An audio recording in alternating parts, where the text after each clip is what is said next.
Hello बच्चों, मैं आपका प्रिंस सर आपके बीच एक बार फिर एक नए वीडियो के साथ।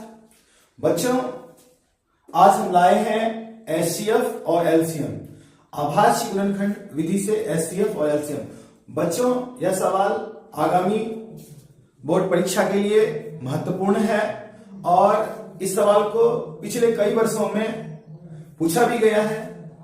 बच्चों, यह क्वेश्चन इतना आसान है, इतना सिंपल है, परंतु इतना सिंपल होने के बावजूद भी कुछ ऐसे कमजोर स्टूडेंट हैं जो इसको एग्जाम में छोड़ के चले आते हैं और अपना 2 नंबर गंवा देते हैं। तो चलिए बच्चों, स्टार्ट करते हैं बिना किसी टाइम को गंवाते हुए।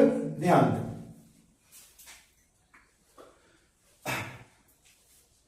सबसे पहले क्वेश्चन पर ध्यान देते हैं। अभाज्य गुणनखंड विधि से 24 और 36 का मौसो तथा लौसो ज्ञात करें। बच्चों, मौसो अर्थात एचसीएफ और लौसो अर्थात एलसीएम। और बच्चों, कौन सी विधि से? अभाज्य गुणनखंड विधि से। मैंने अपने इससे पहले वाले वीडियो में आपको यूक्लिड विभाजन विधि से एचसीएफ निकालने के लिए बताया था। बच्चों, ये यूक्लिड नहीं है, ये अभाज्य गुणनखंड विधि से है। तो बच्चों, ऐसा सवाल जब आपके क्वेश्चन पेपर में आ जाए तो बिना समय गंवाते हुए क्वेश्चन को बनाने का प्रयास करें। देखिए बच्चों, सबसे पहले हम जो नंबर दिए गए हैं उसका हम पहले गुणनखंड निकालेंगे। गुणनखंड बचपन में हम लोग पढ़े हैं।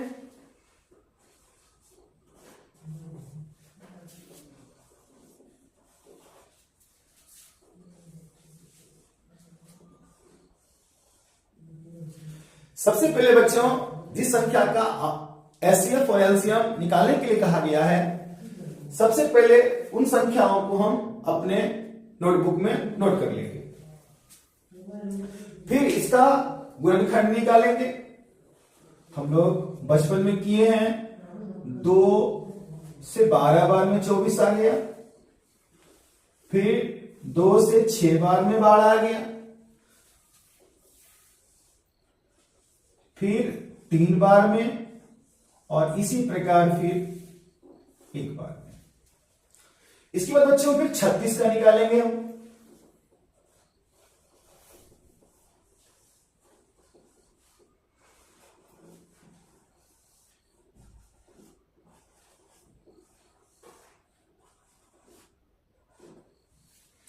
ये रहा बच्चों 24 और 36 का गुणनखंड। अब इसको हम नीचे नोट कर लेंगे।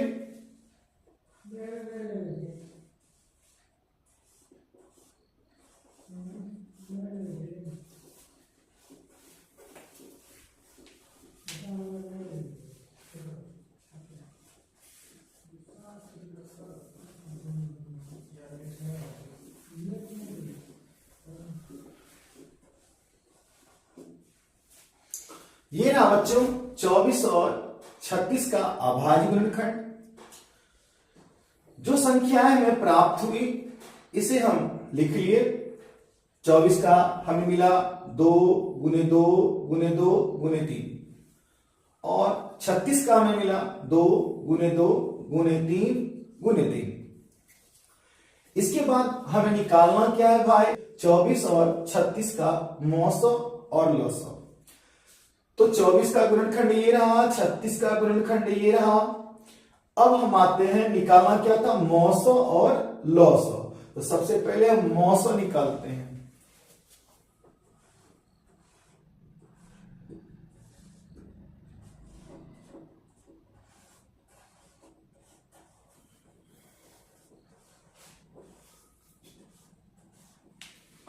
ऐसे हम लोग लिख देंगे। एचसीएफ किसका निकाल रहे हैं? 24 और 36 का। अब बच्चों इसको निकालेंगे कैसे? तो सबसे पहले इन दोनों गुणनखंड में रूल क्या है? इन दोनों गुणनखंड में जो जो कॉमन नंबर होगा उसे हम बाहर कर लेंगे। जो जो कॉमन नंबर होगा उसे हम बाहर कर लेंगे। कॉमन मतलब जो दोनों में हो, जो ऊपर वाले में भी हो और नीचे वाले में भी हो। तो देखिए बच्चों,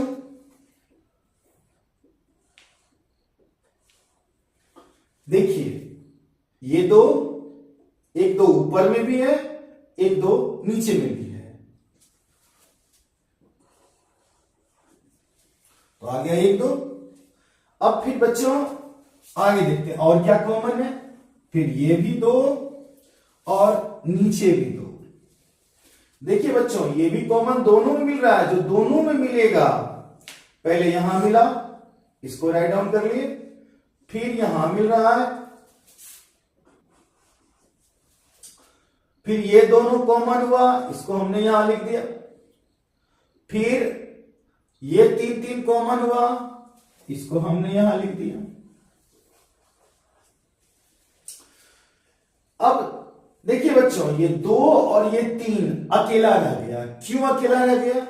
अब ऊपर देखिए दो है, लेकिन इस दो के बराबर देखिए दो नीचे में है, नहीं है।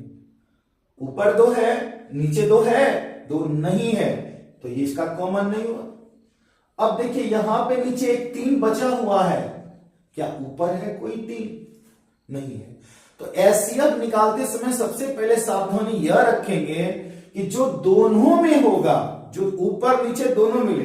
अगर चाहेंगे बच्चों तो हम इसको घेर के भी दिखा सकते हैं।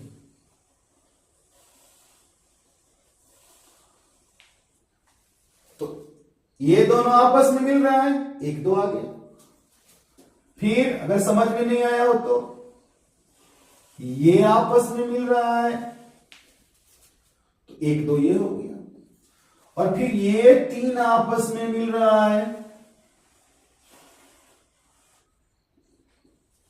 दोनों में मिलना चाहिए, दोनों ऊपर और नीचे दोनों में कॉमन होना चाहिए।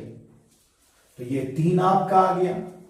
तो बच्चों देख लीजिए, इससे एक ये एक दो निकल के आया बाहर, फिर इससे ये एक दो निकल के आया बाहर, और इससे यह एक तीन निकल के आया बाहर। बच गए ऊपर में दो और तीन, क्योंकि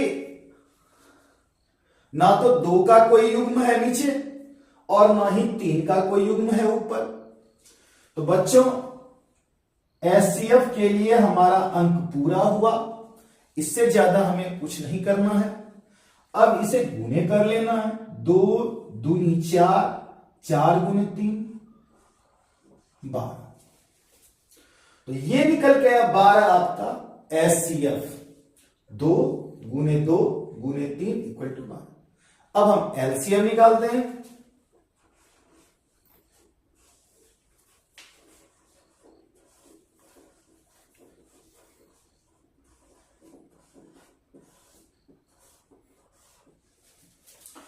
जब हम एलसीएम निकालेंगे, सेम जिस प्रकार हमने एचसीएफ को लिखा था, सेम उसी तरह से हम एलसीएम को भी लिखेंगे।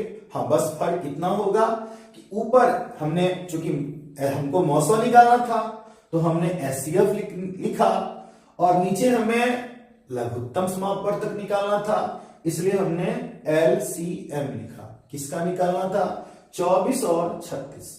अगर आप इसको नहीं भी लिखते हैं तो भी कोई दिक्कत नहीं, और लिख देते हैं तो ये आपके मार्क्स को पूर्ण करेगा। तो एलसीएम निकालते समय सबसे पहले जो आपका एचसीएफ आएगा, बच्चों आपको असुविधा ना हो, मैं एक बार फिर से रिपीट कर देता हूं। एचसीएफ निकालने के बाद जब आप एलसीएम निकालेंगे तो सबसे पहले एचसीएफ जो नंबर आया उसको नीचे लिख देंगे। ये 12 वही नंबर है जो एचसीएफ में प्राप्त हुआ था, 12 आ गया। इसके बाद बाकी गुणनखंड में जो एक्स्ट्रा अंक बच गए हैं, जिनका युग्म नहीं मिल पाया है, जो कॉमन नहीं हो पाए हैं, उन्हें नोट कर लेंगे। तो ये एचसीएफ का 12 आ गया, और बचा क्या था ऊपर? यहां देखिए 2, ये वाला अंक, और नीचे क्या बचा था? 3। तो एचसीएफ वाला अंक 12 आ गया, बचा हुआ अंक 2, इसका बचा हुआ अंक 3। अब इसको गुने कर लेते हैं। 12 को 2 से गुने करेंगे 24, फिर 24 को 3 से गुने करेंगे, 12 गुने 2 24, और फिर 24 गुने 3, 24 गुने 3 72। इस प्रकार बच्चों आपका 24 और 36 का एचसीएफ और एलसीएम प्राप्त होगा। इस प्रकार का कोई भी सवाल अगर आपके क्वेश्चन पेपर में आए, आप इस विधि से बना करके आप अपने 2 अंक पक्के कर सकते हैं। यदि आपको समझ में आ गया होगा तो हम अगले सवाल की ओर चलते हैं। अब मेरे प्यारे बच्चों, ये दूसरा सवाल आपके सामने है। बच्चों इस प्रकार के सवाल कई बार बोर्ड में आ चुके हैं और आगामी परीक्षा में भी आने की संभावना है। जिस प्रकार हमने गुणनखंड विधि से एचसीएफ और एलसीएम को सीखा, उसी प्रकार उतने ही आसान भाषा में हम अब इस क्वेश्चन को सॉल्व करेंगे। बच्चों एक बार क्वेश्चन को हम पढ़ लेते हैं। क्वेश्चन लिखा हुआ है, 2 संख्याओं का मौसो 18 है। मौसो मतलब महत्तम समापवर्तक। 2 संख्याएं हैं जिनकी का महत्तम समापवर्तक 18 है तथा उसका गुणनफल जो है वह दिया हुआ है 12,960। बच्चों ध्यान दीजिएगा, मौसो 18 है और गुणनफल 12,960 है। तो उस संख्या का हमको क्या निकालना है? लॉस अर्थात लघुत्तम समापवर्तक निकालना है। तो बच्चों कभी भी आपके सामने में ऐसा सवाल आ जाए तो इसको बड़े ही आसान तरीके से आप बना सकते हैं। ध्यान दें, सबसे पहले हम सूत्र लिखेंगे। तो बच्चों हमने सबसे पहले सूत्र को लिख लिया। क्या लिखा हमने? लघुत्तम समापवर्तक बराबर 2 संख्याओं का गुणनफल बटा मौस।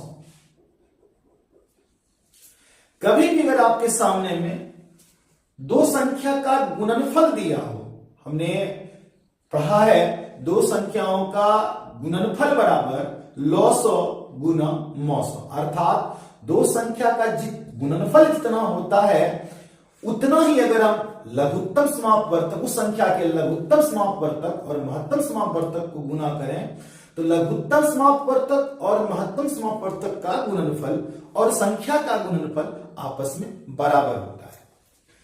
तो इसी चीज को हम आसान तरीके से बनाने के लिए एक नए सूत्र को लिखे कि अगर हमें लघुत्तम संख्या का गुणनफल दिया हो और हमें लघुत्तम समापवर्तक निकालना हो। एक बार देख लीजिए, संख्या का गुणनफल हमें दिया गया हो, गुणनफल दिया गया हो और हमें लघुत्तम समापवर्तक ज्ञात करना हो। लघुत्तम समापवर्तक तो कुछ नहीं करना है, हमें सूत्र लिखना है। क्या ज्ञात करना है? लघुत्तम समापवर्तक लिख दिया हमने। अब संख्या का गुणनफल ऊपर में लिखना है और महत्तम समापवर्तक जो दिया है उसको नीचे लिखना है। तो संख्या का गुणनफल कितना है? 12,960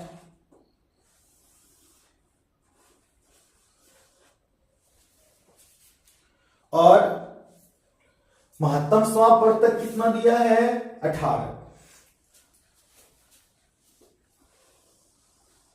इसे हम घटाएंगे।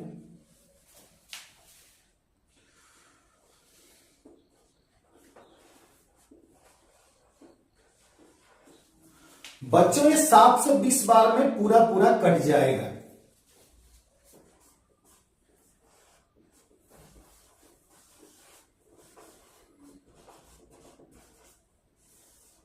ये रहा आपका आंसर। लघुत्तम समापवर्तक निकालना हो तो संख्या का गुणनफल आप जितना भी दिया गया है आप उसको ऊपर लिख दीजिए। और एक बात तो कंफर्म है, अगर आपको लॉसो निकालने के लिए कहा जाएगा तो संख्या पहले क्वेश्चन में मौसम दिया गया होगा और यदि आपको मौसम निकालने के लिए कहेगा तो संख्या क्वेश्चन में लॉसो जो है वह दिया गया होगा। अगर आपको समझ में आया हो तो इसे जल्दी से अपने कॉपी में नोट कर लें। चलते हैं अगले वीडियो की तरफ। तो बच्चों आते हैं अब तीसरे सवाल की ओर हम। बच्चों इससे पहले मैंने जो आपको सवाल बताया था, लघुत्तम समापवर्तक निकालें। कब? जब दो संख्या का गुणनफल पहले से दिया गया हो और आपको लघुत्तम समापवर्तक निकालने के लिए कहा जाए। तो बच्चों मैंने आपको बताया था सबसे पहले आप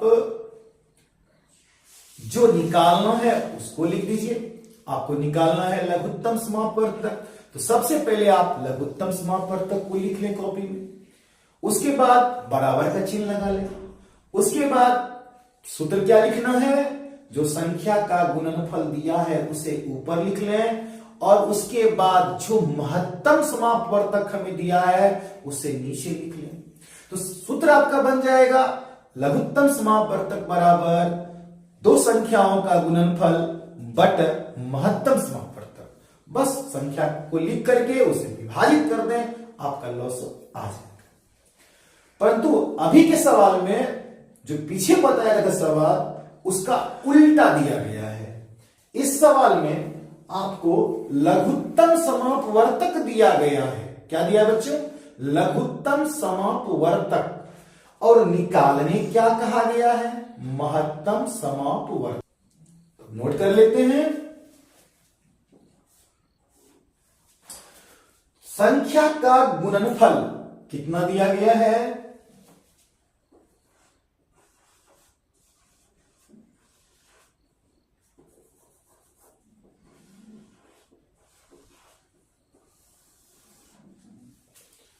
लिख दिए। संख्या गुणनफल कितना दिया गया था? 12,960। और इसका लघुत्तम समापवर्तक कितना है देख लीजिए।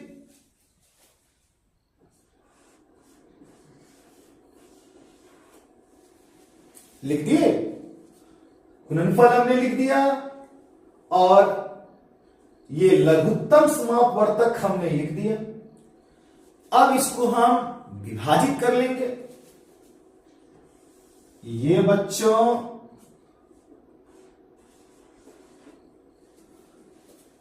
विभाजन क्रिया तो आपको पता ही होगा। आप अपनी कॉपी में रफ पेपर में जाके भाग दे के देख लेंगे और भाग देने के बाद आप यहां लिख देंगे। तो इससे 720 से हमने विभाजित किया 12,960 को, तो बच्चों ये 18 बार में पूरा पूरा विभाजित हुआ। जो आपको प्राप्त हुआ उसे हम लिख लेंगे। तो बच्चों जो संख्या हमें प्राप्त हुआ ये रहा आपका महत्तम समापवर्तक। मिल गया आपको आंसर।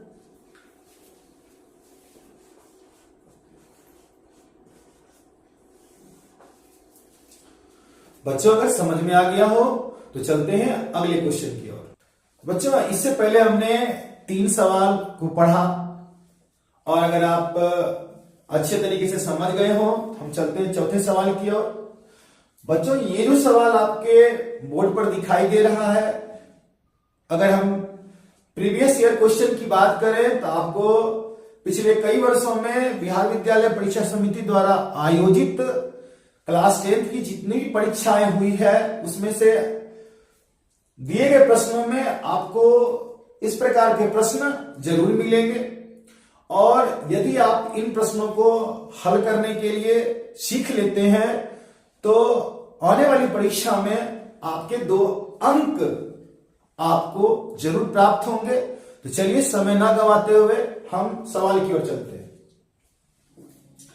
बच्चों हमारा सवाल है दो संख्या का महत्तम समापवर्तक 23 है तथा उनका लघुत्तम समापवर्तक 1449 है।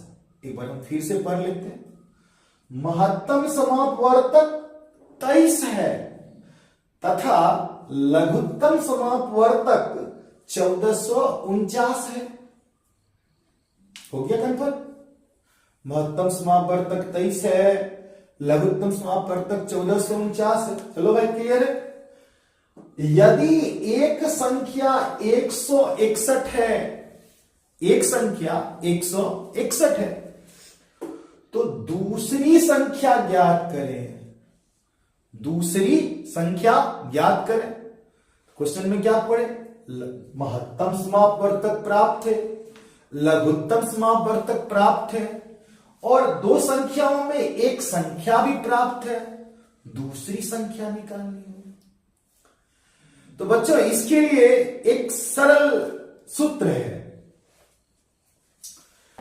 आप लोगों ने टेक्स्ट बुक को बनाया होगा, उसमें एक सूत्र था कि दो संख्याओं का गुणनफल बराबर लघुत्तम समापवर्तक गुने महत्तम समापवर्तक। दो संख्या का गुणनफल बराबर लघुत्तम समापवर्तक गुने महत्तम समापवर्तक। तो लिख के देख लेते हैं। तो बच्चों सूत्र आपके सामने रहा।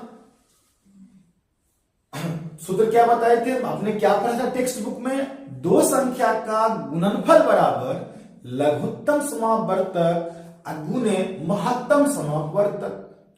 तो हमने दो संख्या के गुणनफल की जगह उसे हमने अलग अलग भागों में लिख दिया, पहली संख्या गुने दूसरी संख्या। तो वही तो है दो संख्या गुणनफल। तो पहली संख्या गुने दूसरी संख्या बराबर लघुत्तम समापवर्तक गुने महत्तम समापवर्तक। संख्या जब निकालने कहे तो आप संख्या को बाईं ओर रखें और लघुत्तम समापवर्तक और महत्तम समापवर्तक को दाईं ओर लिखें। तो चलिए लिखते हैं। अभी क्या दिया गया है, संख्या निकालने के लिए कहा गया। क्या निकालने के लिए कहा गया है, संख्या।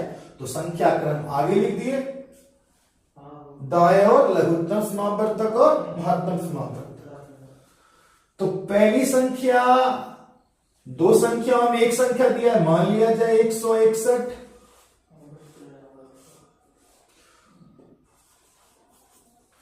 दो संख्या में एक संख्या था, दूसरा तो मालूम नहीं था, तो दूसरी संख्या की जगह हम दूसरी संख्या ही लिख देते हैं।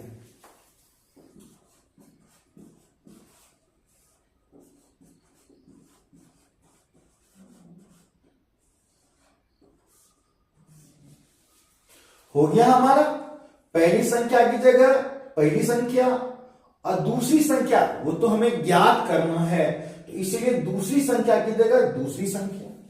अब लघुत्तम समापवर्तक क्या दिया है,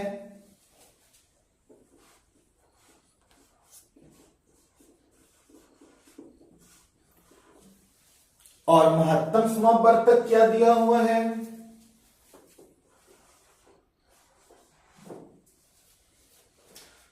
कोई दिक्कत बच्चों? दो संख्या का महत्तम समापवर्तक 23 दिया गया था, लघुत्तम समापवर्तक 1449 दिया गया था, एक संख्या हमें 161 दिया गया था, दूसरी संख्या हमें निकालने के लिए कहा गया। सूत्र को लिखने के बाद पहली संख्या दो संख्या में एक संख्या क्या दिया गया था, 161। तो पहली संख्या हो गया 161, दूसरी संख्या मालूम नहीं है, उसे ही तो निकालना है, तो दूसरी संख्या की जगह दूसरी संख्या, लघुत्तम समापवर्तक महत्तम समापवर्तक। बस अब कुछ नहीं करना है, इससे विभाजित कर दें। दोनों संख्याओं में से कोई एक कटेगा और नहीं कटेगा तो गुने करके बाद में विभाजित करेंगे हम। बच्चों अगर इस संख्या से इन दोनों संख्याओं में कोई कटे तो आप कटा दें, और नहीं कटे तो उसके लिए इसे गुने कर लेंगे, फिर एक स्टेप नीचे आके उसको विभाजित कर देंगे। आंसर तो आना ही आना है। तो वर्तमान में जो संख्या है वह विभाजित हो रहा है, तो 161 से हम इसे विभाजित कर देते हैं। ये 9 बार विभाजित हो गया। अब बच्चों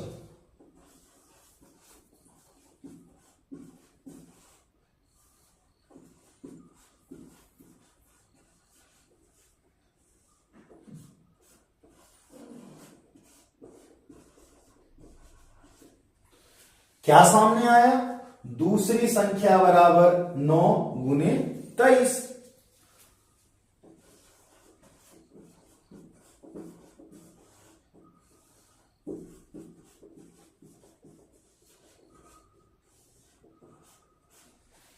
अब इसे गुना कर लीजिए।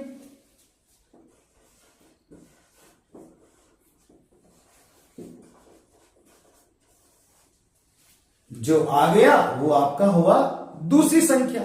इस प्रकार से ऐसे सवाल अगर आपके सामने हो तो आप इस विधि को अपना करके आसानी से 2 नंबर प्राप्त कर सकते हैं।